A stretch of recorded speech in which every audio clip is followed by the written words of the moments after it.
7-8 Fight News here with the brother MrMikeSowell. We're going to talk a little basketball with y'all today. Basketball is not really my area of expertise. I'm just a fan, so I want to bring in Brother Mike to talk a little bit about it with me. What's up, Brother Mike? What's up, 7-8, man? What's going on? Nothing much, man. Just want to talk a little bit about the Lakers, man, and get your opinion on what you think the Lakers need to do to make a run for the title next year.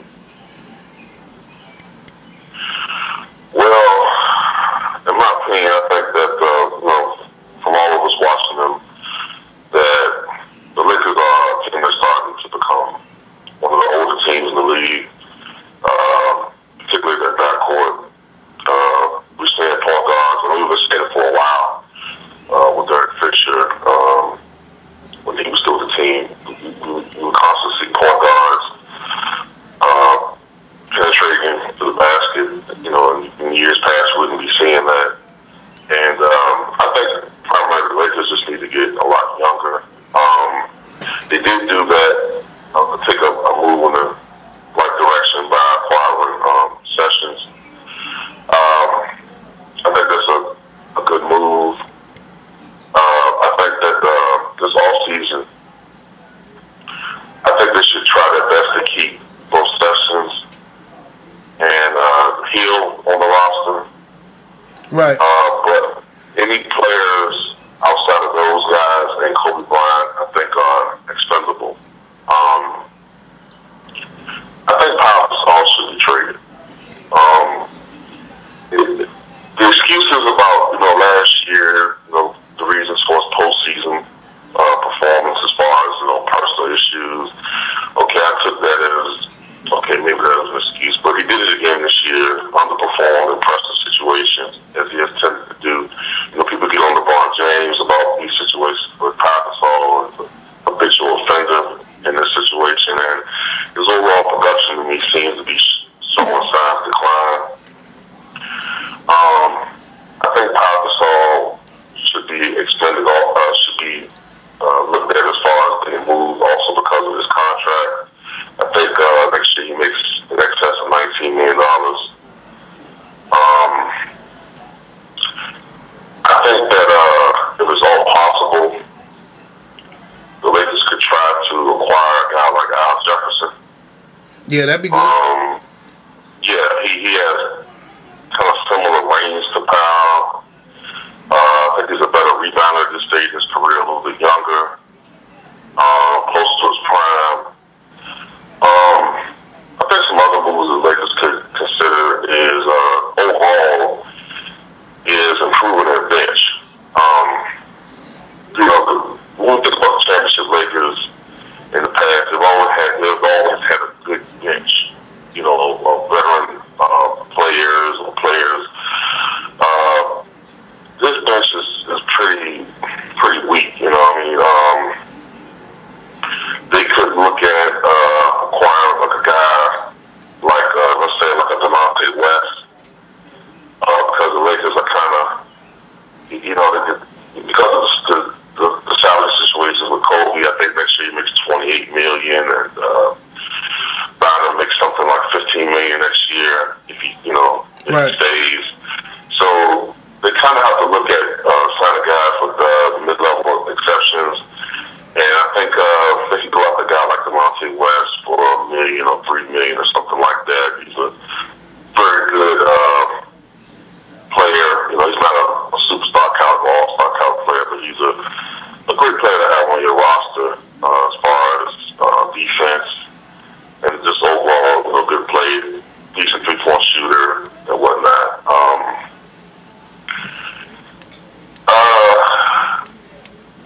There's other possibilities.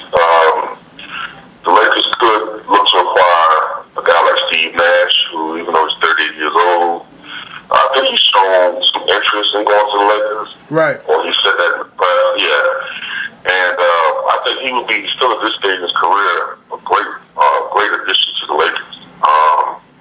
Because the Lakers really do need a facilitator of offense. Somebody like Steve Nash or Matt Ham or Andre Miller or someone like that.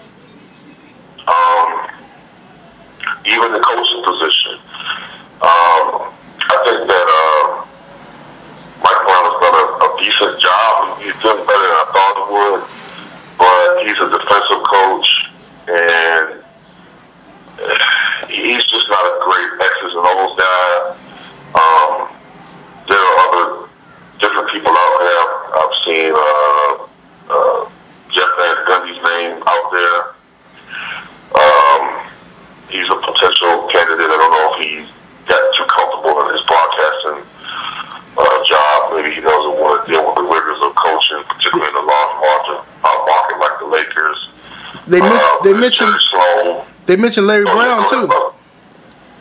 Yeah, Larry Brown. Larry Brown's I think, to me, Larry Brown was the best overall coach in the NBA. Don't get me wrong.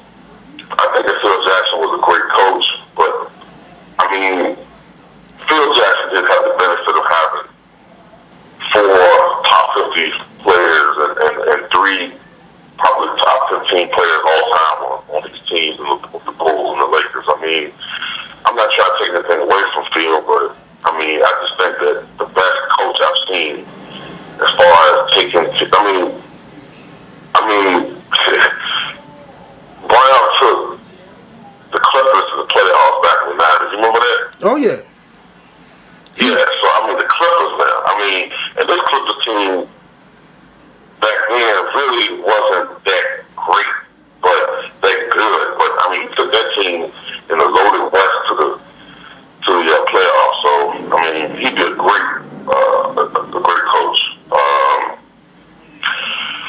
But I mean, there's just a lot of different things that the Lakers could do.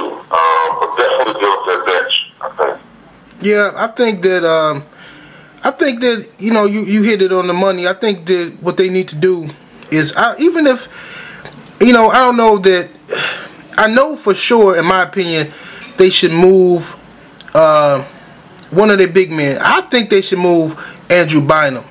I don't know I think it's gonna be kind of hard to move Bynum when the GM see the way he acted in the playoffs. I think that Bynum kind of whiny, man. He whined a lot. If he don't get the ball in the post, he feels like he shouldn't play defense. I can't stand that, man. He got the talent to dominate a game whenever he commits himself to dominate a game, but he doesn't do it. I mean, yeah, Kobe does shoot too much. Kobe can do better at getting him the ball. That's why I think that Steve Nash would be better fit for the Lakers, because this is a true point guard who can get the ball inside to the big man and feed him and work. I think the Lakers should, if they're gonna have these 2 7-foot guys, they should work from inside out. Okay.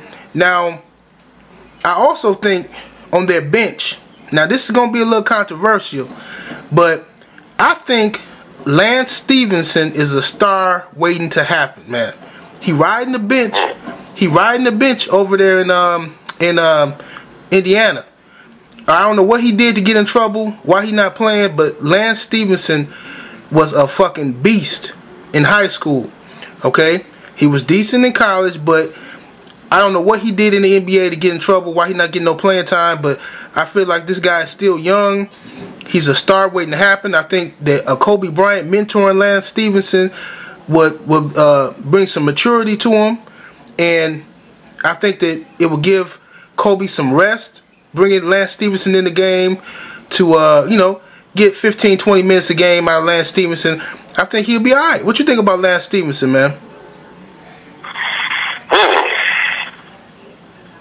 Really didn't get to see much of him, to be honest with you. Really didn't get to see much of him this season. I've heard that he was, like you said, a great talent in high school. That doesn't always transition as well to the NBA. Right. Certain people do, like LeBron and Kobe or whatnot. I can't give a definitive opinion on him because, like I said, I haven't seen him play with my eyes that much. But if he is a guy with tremendous upside, tremendous potential, then if there's not a huge financial risk involved with the Lakers, then yeah, they should go after a guy like that. Because right now the Lakers are just, they're just an older team, and they really should look at youth right now. They should look at building for the future, as well as the fact that they're still a very good team, getting certain pieces that would help them out in the short term for the next 1 or 2 seasons, which will help them become a championship caliber team, as well as looking out for the future. But that's a possibility right there, the ones you mentioned about getting Stevenson. Yeah, and I also think that I think Michael Beasley is the free agent coming up. You know, they could go after. I mean, they never even replaced Lamar Odom. They gave Lamar Odom away for nothing. I don't know when he started having his little depression issues, but they gave him away for nothing. Didn't replace him. So, I mean, I think that a Michael Beasley would be some youth. He got a good upside to him. They could bring in. I'm not sure what's going on with Darren Williams at point guard. I know he should be a free agent next year. So I don't know if the Lakers are interested in him or not. But they need to get rid of Steve Blake. Steve Blake to me is a fucking bum. Okay, this dude shoot. I mean, I hate Steve Blake, man. I'm telling you, the guy come in and wide open 3-pointers he fucking missed. I'm like, man, you don't even get your only job is to hit these open jumpers, and you can't fucking hit the jumper. He hit them every once in a while. You know, Steve Blake is like one of those field goal kickers in the NFL that come in. All you gotta do is kick this fucking field goal, and you fucking miss a 30-yard fucking field goal. That's what pissed me off about Steve Blake. I think, and he's not good on defense. So, man, fuck Steve. Get rid of him. They got a lot of guys on their bench, man. I'm just shocked that the Lakers, organization like the LA Lakers, would have a trash bench like that. You know, they should have had better. You know, you look at the Pacers. The Pacers, that's a young team, but they built for the future. The Pacers gonna be around for a long time. You know, and I think that teams like the Lakers and Celtics really need to start focusing in on youth. Now, I definitely think they need to do something with getting a shooting guard. They need a point guard for the Lakers, a true point guard. They can get Steve Nash. They can get and I'm telling you another thing. Another thing. This might be controversial too, because he's old. But I think after he has his ankle surgery, you might be able to get a good year out of Ray Allen. Hey, Ray Allen. I mean, before he started getting hurt this year, I mean, Ray Allen was really in his own early this year, man. He was playing his ass off. I mean, Ray Allen's still at this stage of his career, man. I think he would be a good, you know, great, you know, very good sixth man. I'm not sure if he can be a regular starter at this stage of his career. Right. Or his body can handle those minutes. But I think he's still a great weapon to come off the bench. And that's something the Lakers really sorely lack right now is a consistent, true, all-around outside threat. I mean, Steve Blake, yeah, you know what I'm saying? Like, he might be one of those guys that can hit a couple of threes when it really doesn't, you know, matter or whatever. But, you know, certain pressure situations, you know, right. You know, niggas just don't really have those type of guys, man. And Steve, Ray Allen would be a pretty good potential pickup. From what I understand with the Lakers, though, one of the things that hurts them is their salary issues. That's one of the reasons why I think they'll have a hard time getting a guy like a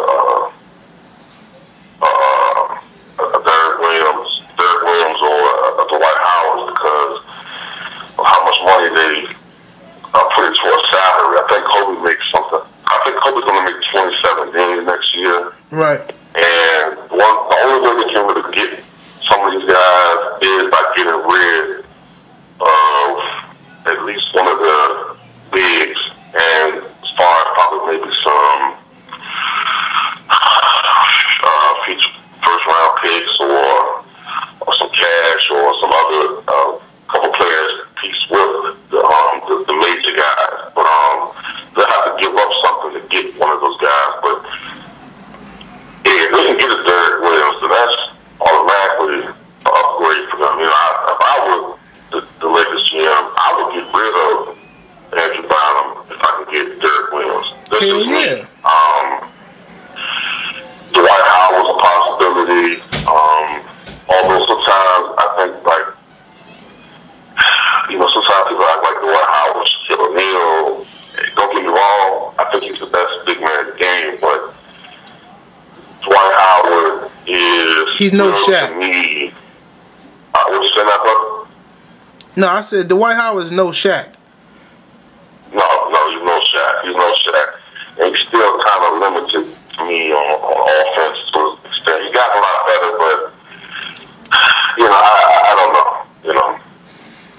think the Lakers, instead of I mean Paul Gasol has his problems, but Paul Gasol seems to listen to Kobe. He seems to respond well to Kobe's criticism and stuff like that. He don't have an ego. I think Andrew Bynum his ego is too fragile to take criticism. I think that's why Kobe doesn't come down on him during the game like he come down on Paul Gasol, because Andrew Bynum the type of guy that'll shut down and start whining. I'm not playing no more. I'm taking my ball and going home. That type of shit. So I think that they should probably keep Gasol. Gasol, he's good for, you know, a double-double. I think they should keep Gasol since he responds well to Kobe, and they should move Bynum, package with some other bums they got, get rid of them guys, and try to get because I mean they was going after Chris Paul, so I mean they can go after Darren Williams. If you're not gonna go after Steve Nash, I think they should go after Darren Williams and go after a backup shooter. They can get Lance Stevenson for nothing. I mean, they can get this guy for nothing because he's riding the bench. He's not even playing. And I'm telling you, mark my words, when this guy get a chance to play some minutes, I'm telling you, Lance Stevenson is a beast. But I think that he has off-court issues. I heard. I don't know that for a fact, but I heard he has a lot of off-court issues. Why? And he got in the coach's doghouse. I'm not sure if that's true or not. But Lance Stevenson, then a point guard, or they can go after a Michael Beasley. They can they gotta do something, man. They gotta do fucking something, man. Because if the Lakers with Oklahoma City playing the way they're playing, the Lakers, you know, I know Kobe said some shit like, well, this is not gonna be like the Bulls versus the Pistons, and you know where the Pistons beat the Bulls, and you never hear from the Pistons again. But in reality, it could end up that way, Kobe. It could end up that way if the Lakers do not make a move right now. You know, I think they made a big mistake in not getting Carmelo Anthony. They should have went after Carmelo. I think Kobe and Carmelo would have played well after off of each other. I think. What you think about Kobe and Carmelo?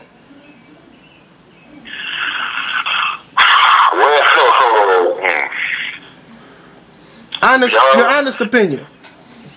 Well, I'm not so sure those two will work well for each other because they're both guys who like to hold the ball, and they're both guys that have high use percentages, and they're both guys. I mean, I think Carmelo is even more of the definition of what you want to call a shot jacket when you use that term. I mean, he's just a guy that dominates the ball, and Kobe does too. And I don't know. I just would have seen some friction with those two. I mean, I look at it and I would think, wow, that'd be a great 1-2 combo.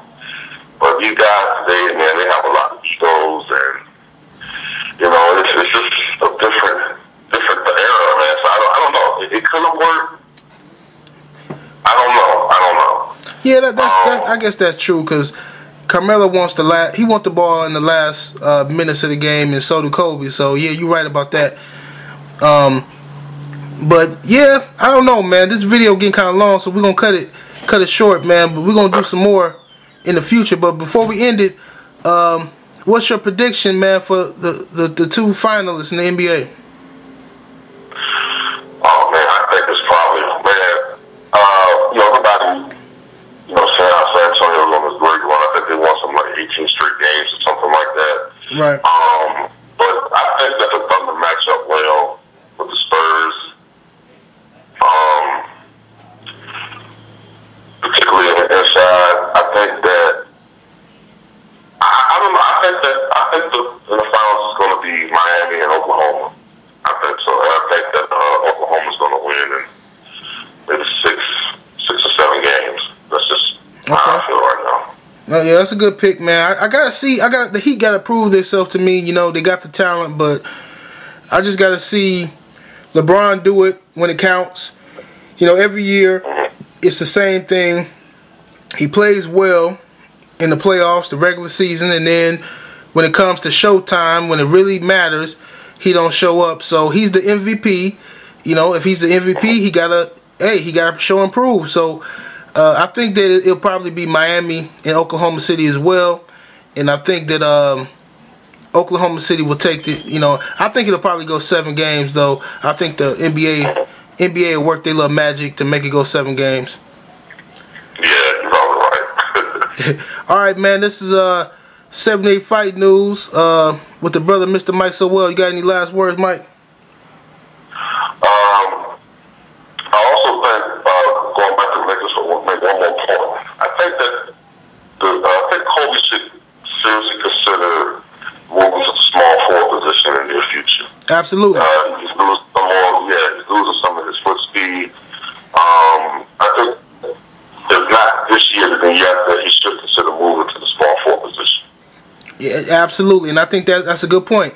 Small forward will take a lot of pressure off of him defensively, and you can bring in some young guys in the backcourt to handle that, handle that load, so Kobe don't have to do as much, because I'm tired of watching Kobe, with these step back 3-pointers, I'm saying, it's ridiculous. But yeah, man, this 78 Fight News, Mr. MrMikeSowell. We got some more vids for y'all. Holla.